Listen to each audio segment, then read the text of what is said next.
paano mo nahaharap yung anak mo ng ganon?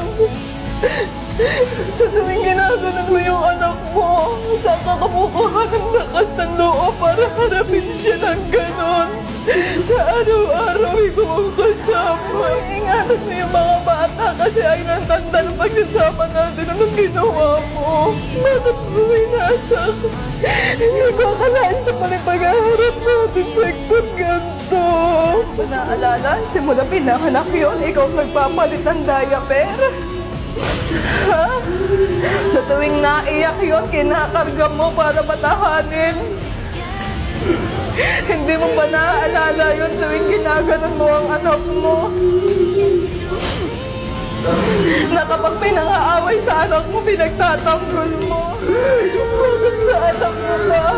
Saan ka kumukuha ng lakas ng loob para harapin yung anak mo ng gano'n?